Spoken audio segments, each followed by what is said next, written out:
রাজধানীর কারওয়ান বাজারে এ ধরনের অন্তত 10টি গোসলখানা ও টয়লেট রয়েছে। মাত্র 10 টাকায় এসব গোসলখানায় নিজেদের পরিচ্ছন্ন রাখে বাজারের ব্যবসায়ী কর্মচারীরা। এখানে কেউ গোসল করলে তার জন্য টয়লেট সেবা থাকে বিনামূল্যে। শুধু তাই নয়, গোসল শেষে সবার জন্য বিনামূল্যে রয়েছে সরিষার তেল। 5 টাকা নেয়, তবে গোসলের সাথে টয়লেট করলে 10 টাকাই হয়। শুধু গোসল করি 10 টাকা, আর শুধু বাথরুম করলে 5 টাকা।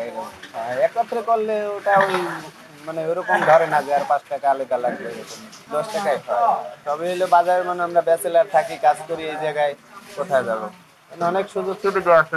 মানে পানি পর্যাপ্ত পরিমাণ পাওয়া যায়, সবসময় পানি পাওয়া যায়, পানির অভাব হয় না, অনেকগুলো বাথরুম আছে, কোনো সমস্যা হয় না। এটা ওনারা ফিরিয়ে দেয় আমাদের। ব্যবহার দেখা গেছে অনেকের তেলের দরকার আছে, এই জন্য রাখে, শুধু তেলই আর কিছু, সাবান বা শ্যাম্পু এগুলো যার যার নিজের। বসুন্ধরা টিস্যুতে ছাড়ের ছড়াছড়ি। বসুন্ধরা টিস্যু নিয়ে এলো নিশ্চিত ছাড়।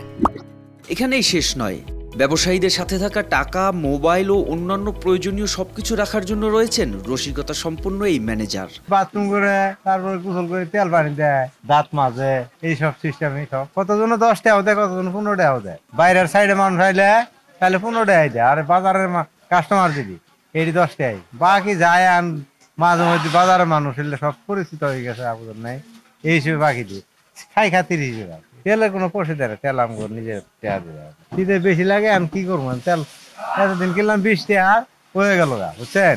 এখানকার 30 টাকা করে না গে, টাকা পয়সা গোসলের আগে ছুঁয়ে দেয় জমা, আবার গোসল করে শেষে নিয়ে যায়।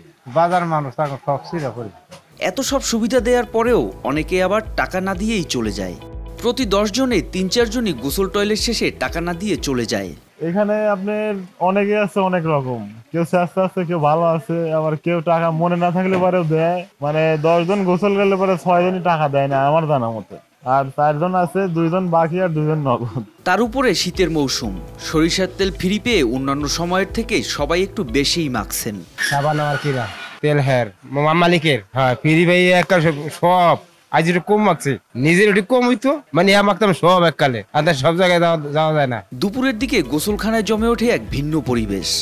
ব্যবসায়ীরা গোসলের ফাঁকে একে অপরের সাথে মেতে ওঠেন হাসি ঠাট্টায়। সারাদিনের ক্লান্তির মাঝে গোসলের ফাঁকে তাদের খুনসুটিতে এই ব্যস্ত বাজারে ফুটে ওঠে পারিবারিক এক আবহ। মোহাম্মদ সায়েম, RTV।